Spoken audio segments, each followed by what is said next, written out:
Okay, so we did it. Today is workshop 5 of 5 for the Chancellor's Faculty Innovation Workshop.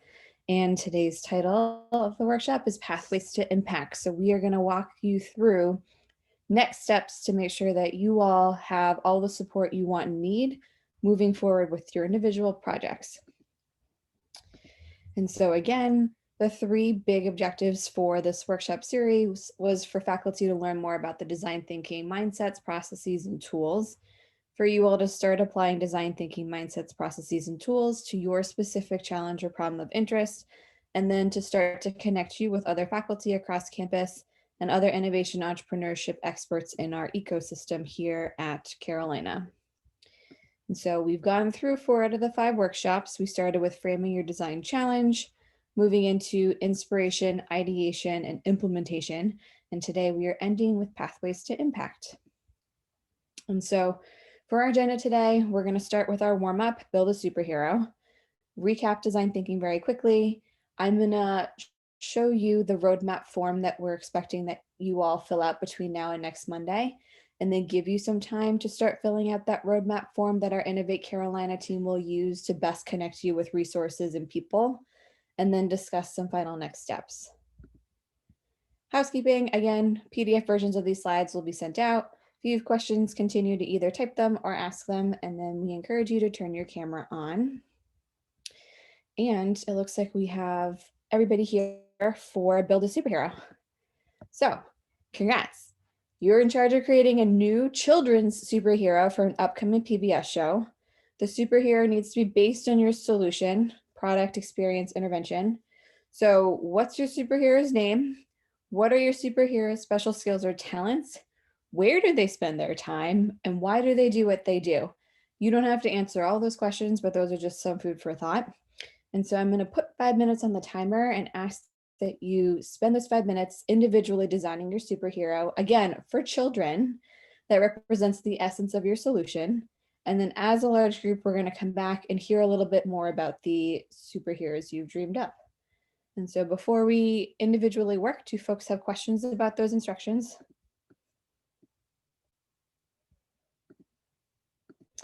If not, I will start our timer and then we will check back in 5 minutes.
One more minute.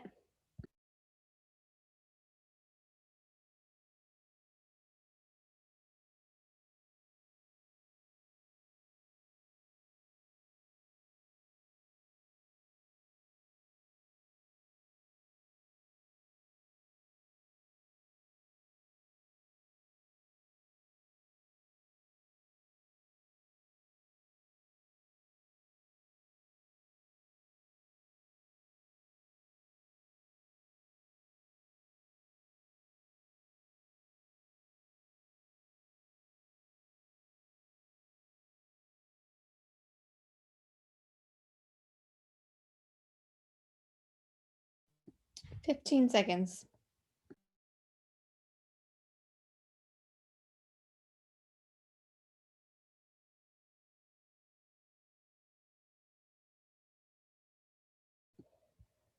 Time. All right, so even if you are not entirely done building out your superhero, it'd be great to hear what you have so far. And so any takers for sharing first?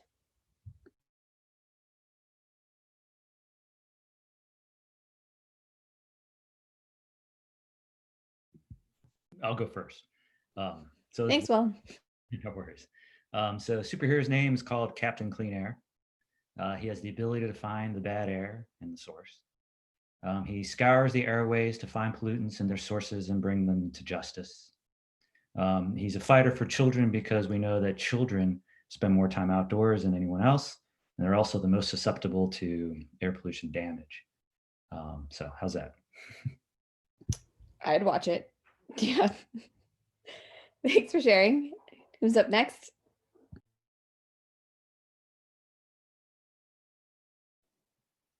I'll go. So this is easy as pie man or woman or person. And special skills and talents is helping kids do all the jobs that they don't want to do, like cleaning up their room and emptying the dishwasher, cleaning the floor, whatever kids do these days, raking the leaves. So they spend their time in and around the houses of kids, and they provide all kinds of fancy gadgets and tools to help kids do all those jobs that they don't want to do. Great. Thanks for drawing and sharing, Kate. Mm-hmm. Julie or Carmina?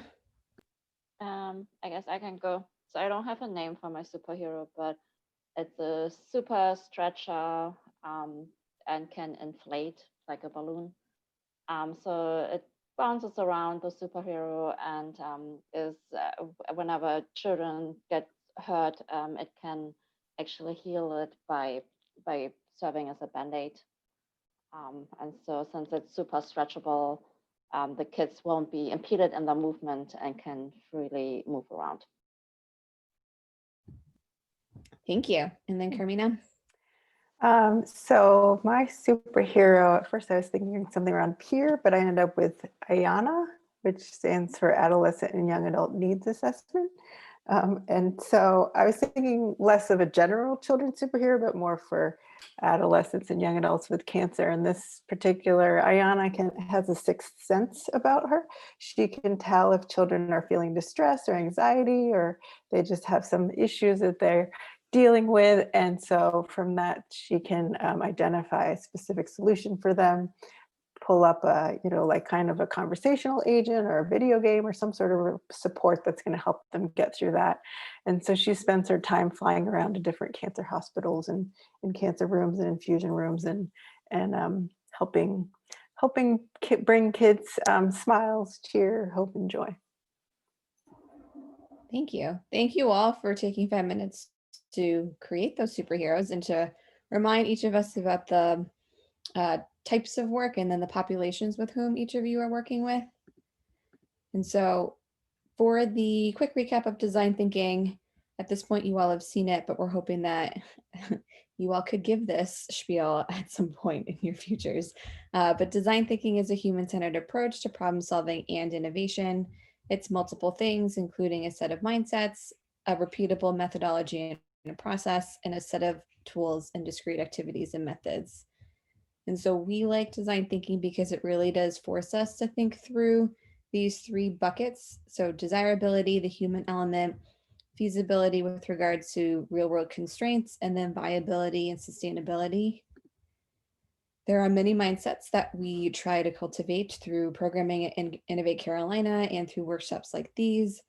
And so emphasizing empathy and embracing ambiguity and encouraging testing of multiple iterations of different ideas. And we did walk through each of these three phases. And so starting with inspiration and getting to know our end users, going through different rounds of convergent and divergent thinking and ideation, and then talking through how you would actually move forward into testing some of these ideas in the real world with implementation and figuring out what benchmark indicators might be. And so we have shared with you the field guide to human-centered design. There's a website, there's also a PDF associated with it, and remind you to keep going back to this tool as you move forward, because there are really great instructions and examples throughout so that you can read about them and then figure out ways to integrate it into your own work. And then you've seen this many times at this point, but we do like design thinking because in addition to taking all the inputs that you're given to solve a problem, it forces you to go back and do more homework to understand the problem more deeply and your end users, and to then add that information to your bank of information to test and try multiple solutions and not just one. And so we do want faculty innovation workshop participants to develop a deep understanding of the problem and focus on real, genuine human needs, create space and time to explore multiple options, place small bets fast, and then emphasize collaboration and diversity throughout. And so at this point, we want to spend some time going through a prototype of our own at Innovate Carolina as we learn how we can better support faculty across campus. And so we've developed it's a Google form at this point that we hope to integrate with our databases. And it walks you through a series of questions and asks you to reflect on your specific project and your current capacities and your needs, so that once you fill out this form, it sends a copy to members of our team, and then we can go through your individual responses and put together a plan of action for how we can better serve each of you and your individual projects. And so before I give you the link to the form for you all to start filling out while we're on today's call, I'm going to go through the questions and then some of the options that we present, and then give you time to process and ask me, Melissa, questions so that we can make sure that when you all are completing your form on your own, that you've had your questions answered. And so the way that we have designed this form, and again, this is a prototype of its own, we continue to ask faculty who do workshops like these to tell us what kinds of questions they're really interested in. And each of these questions aligns with certain people in our Innovate Carolina office and certain skills and services that we offer. And so I'll give you 30 seconds to read through this before I give more information.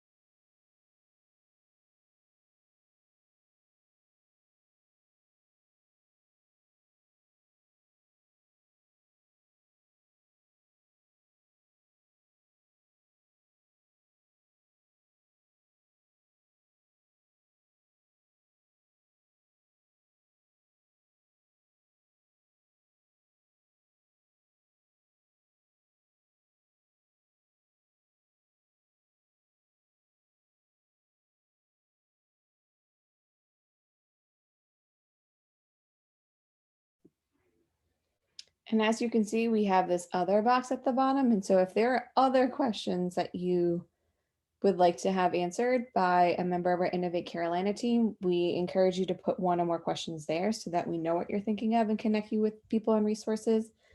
Do folks have questions about any of the questions that have been posed before that we've aggregated here?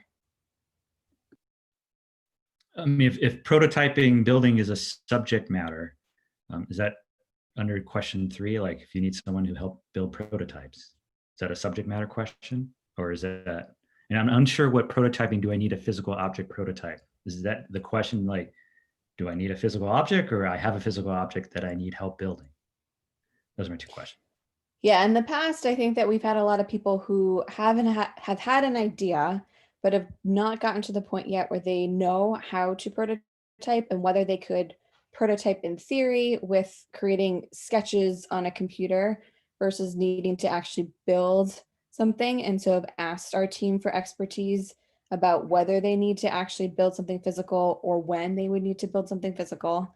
I think, Will, you could check the boxes about subject matter expertise and prototyping, or submit a question under other that is very specific to you.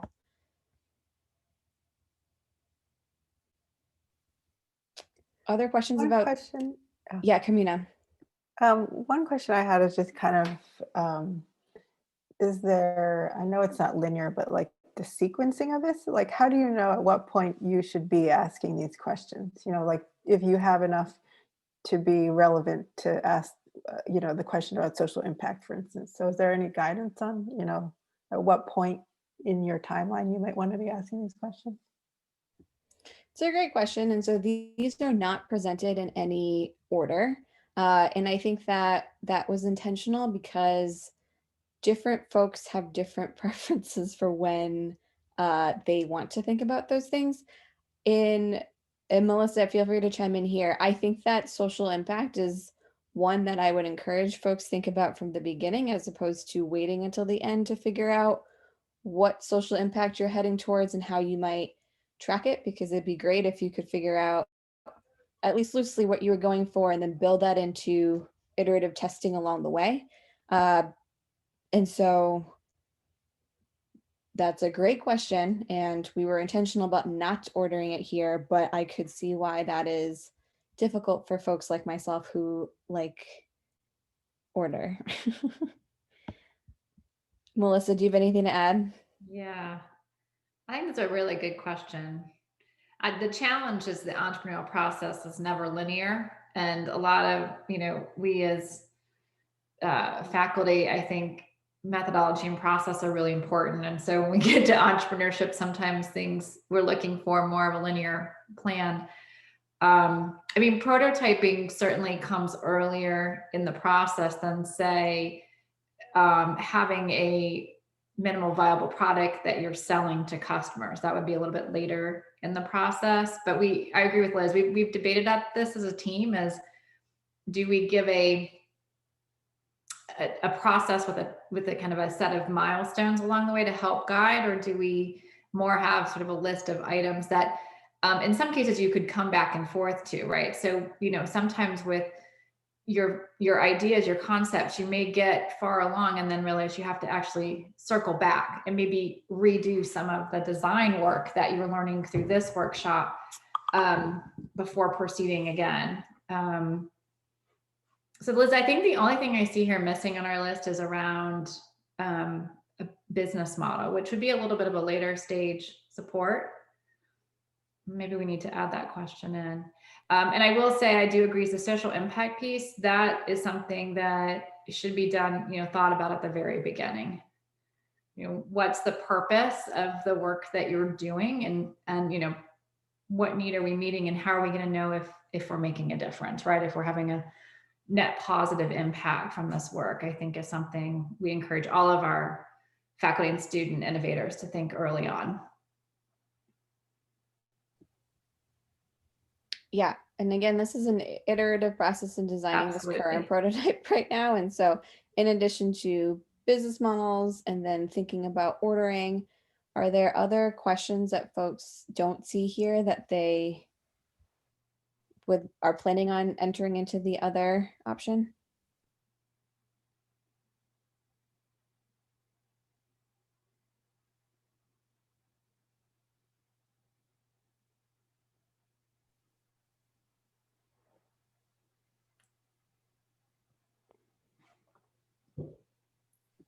There's one thing is, if you're thinking about sort of intellectual property and, you know, if you're filing for an invention, like when and in the process and when, what Yeah. to be doing about that.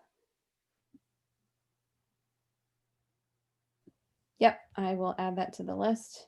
Agreed.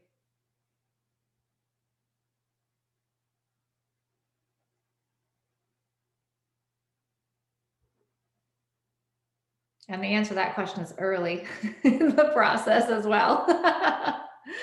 So part of what we're hoping to do also as we work with faculty earlier in the design process is to connect them with the experts on the commercialization side for disclosures and for initial, very early kind of initial intellectual property conversation.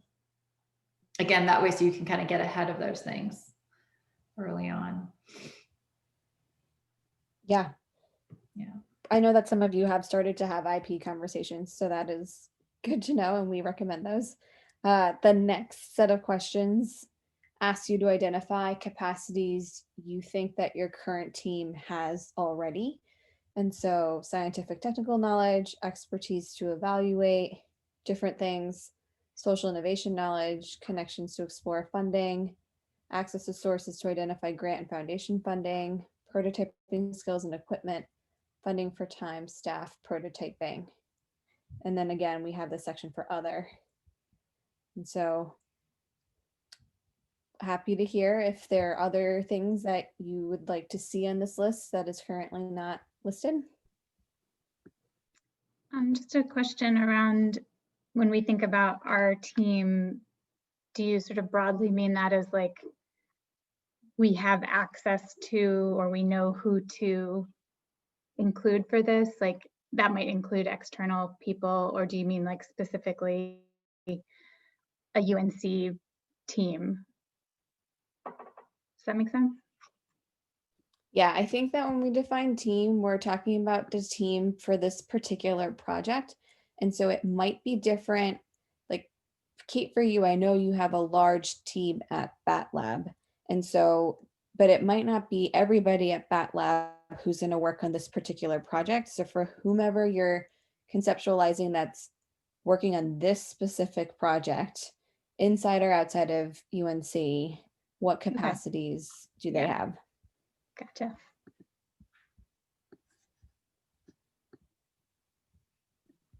I just had a quick question. So I'm a little confused between like, what do you mean by prototyping skills as opposed to scientific technical knowledge? What if part of the scientific technology is the building of the prototype? Is there, what's the distinction or difference there? Yeah, so I think that for some people it might be the same, but I could see a world in which I have scientific and technical knowledge, or scientific knowledge about the spread of disease or COVID, but I might not necessarily have the ability to make web prototypes to actually test. So I might have like the medical infectious disease public health knowledge, but I don't actually have the knowledge to build the thing that I want people to respond to. But I also think that for you, Will, you might have both on your team already.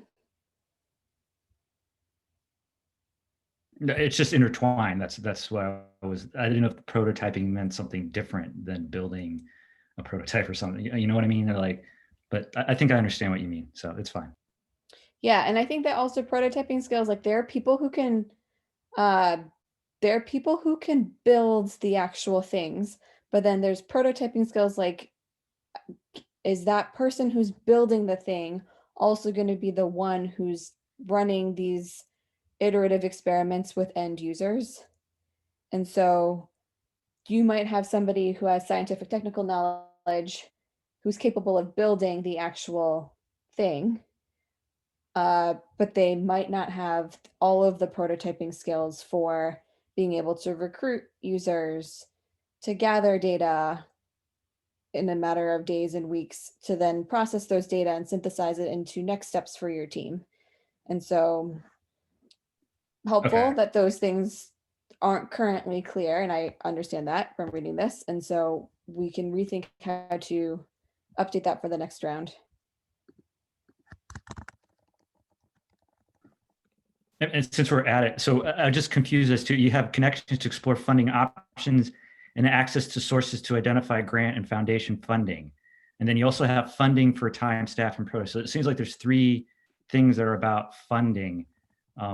Is there something that's like, is there a difference between funding options and grant and foundation funding? Or do you mean like investors, angel investors? Is that how you're distinguishing between grants and foundations and more like angel investors type funding? Yeah, I think that that's one of the distinctions. And so the second option is very specific to grant and foundation funding.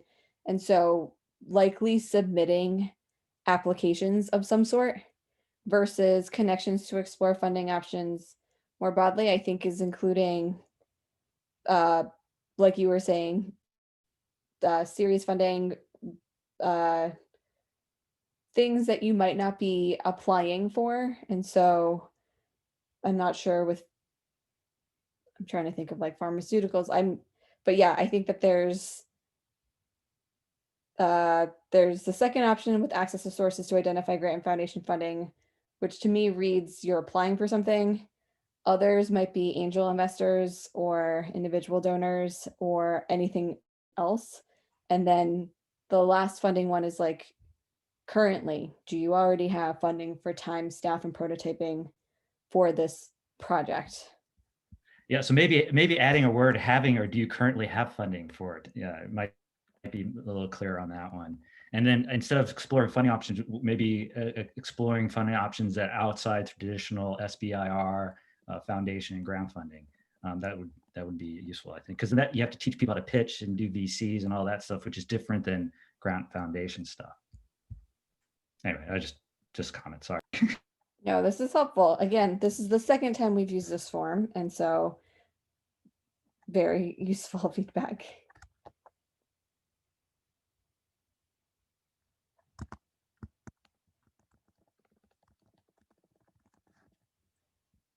Any other questions?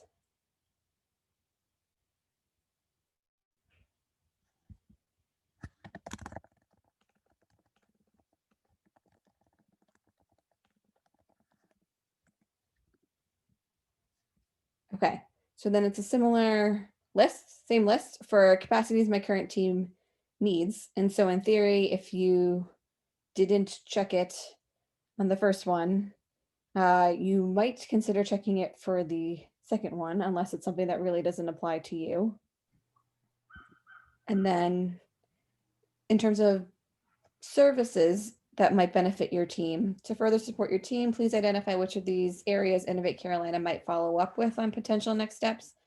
So facilitate the use of design thinking tools and methods with your full team, help design or facilitate customer stakeholder discovery, project milestone planning and reporting, address barriers to rapid development, additional funding landscape and grant support, prototype design and testing, impact data design.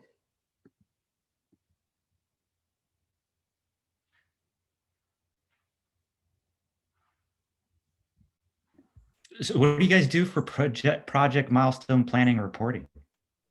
Like, do you provide people to help us keep track of those, or what is? I'm just curious now. Yeah, so we have a robust database that Cindy Reifsnetter in our office maintains through Salesforce. And so one of the services that we are starting to build out is to track all of our faculty, student entrepreneurs, folks who touch Innovate Carolina, and ask them. We have like a core set of benchmark milestones that we care about as Innovate Carolina that we ask for. So like number of dollars raised, number of positions created from this opportunity, number of North Carolinians impacted per county are some of the things that we track. But in addition to the ones that we hope to track across all of the projects, we do individually sit down with folks to think through what is it that aligns with your goals, your funders' goals that would be helpful for us to collect regularly, or work with you to think through how you would collect and report those data back. And so we offer the capacity so that we can help you identify what those milestones are and suggest how you would do it. But in return, we would expect that once you've collected it, you would share it with us so that we could aggregate those data and report it from an Innovate Carolina standpoint. Thanks.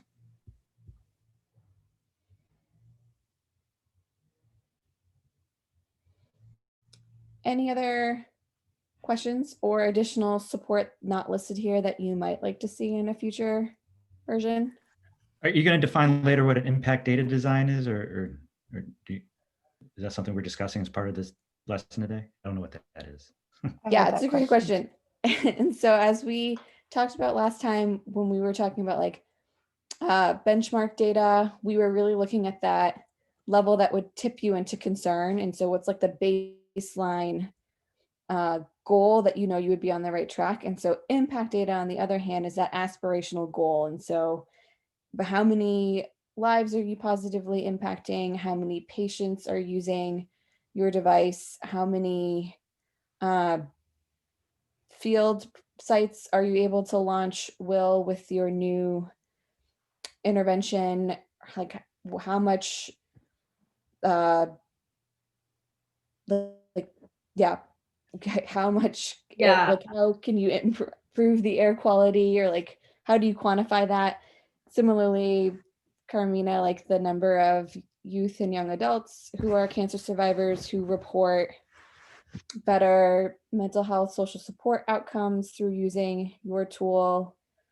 Kate, the number of folks who successfully use your platform to launch new health interventions of their own, and the number of folks that they serve. I'll just add, this is a new piece we're also developing at Innovate, but it is about helping faculty design not just your outputs, but sort of as the how much or the what, but how those outputs translate into outcomes and ultimately the impact that you're driving towards. And so we're bringing in expertise around impact metrics that are coming through international standards called Chen, think through maybe sustainable development goals are weaving in as well, so that as you are measuring the stuff that you're doing and the outcomes that are attributable to that, how is that linked in or connected to broader overall impact that you're contributing to a particular mission or vision for your organization. So there are a lot of pieces to that design that we're hoping to help faculty with.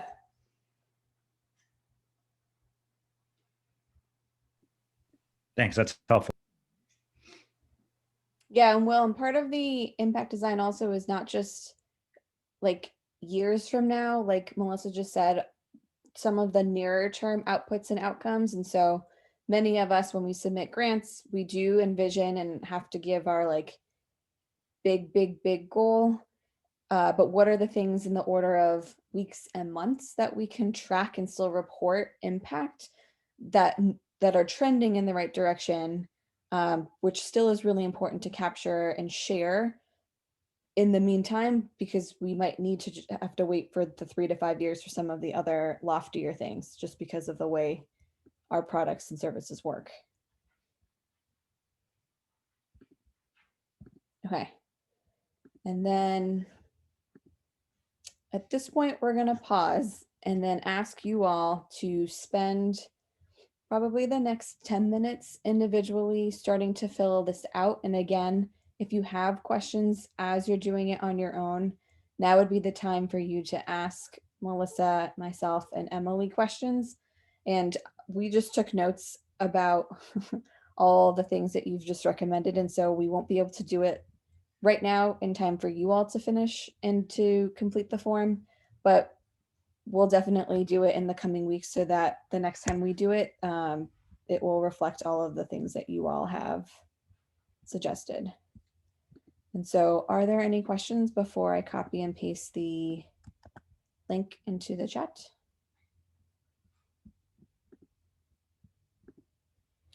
Okay, if not, I just typed the form link into the chat. And so each of you should be able to click on it, take you to the form, and then have you start to fill it out. This will be due Monday of next week so that Melissa and I can go through it along with our other team members to create individual plans for each of you. But again, I'm gonna time 10 minutes and give you all work time, and we'll be online so that if you do encounter questions, feel free to ask them in the chat or to unmute yourself.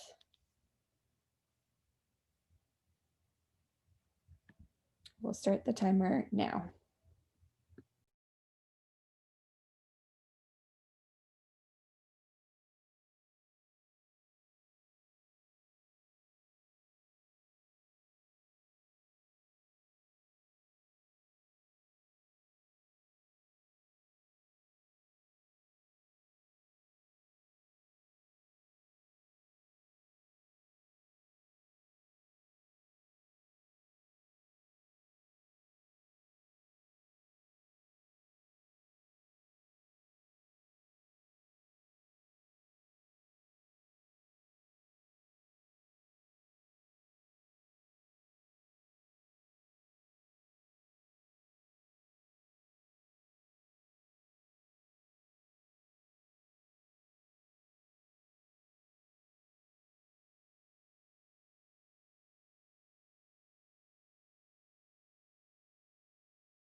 2 more minutes.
All right, so pause wherever you are. Are there any new questions that folks have based on looking at the form yourself and trying to complete it?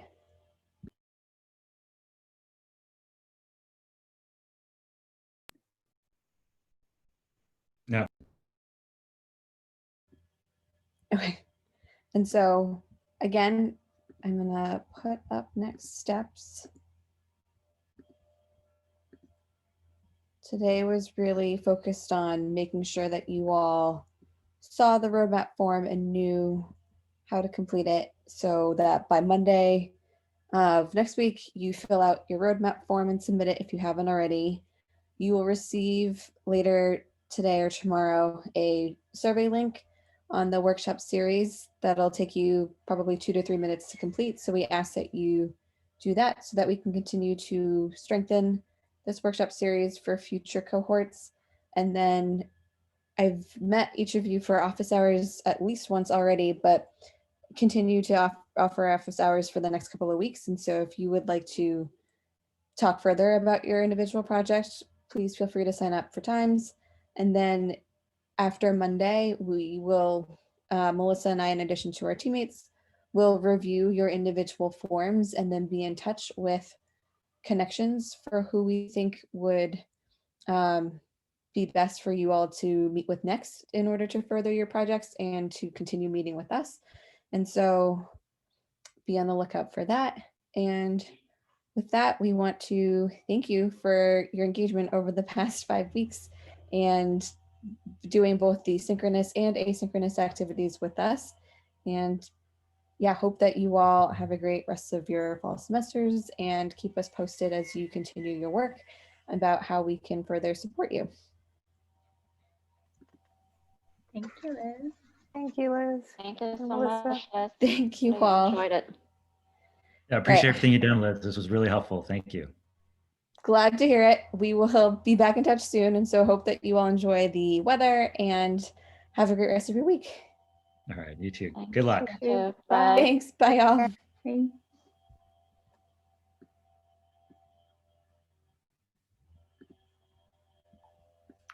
Hey Liz, I saw your messages about taking notes too late when you said we've been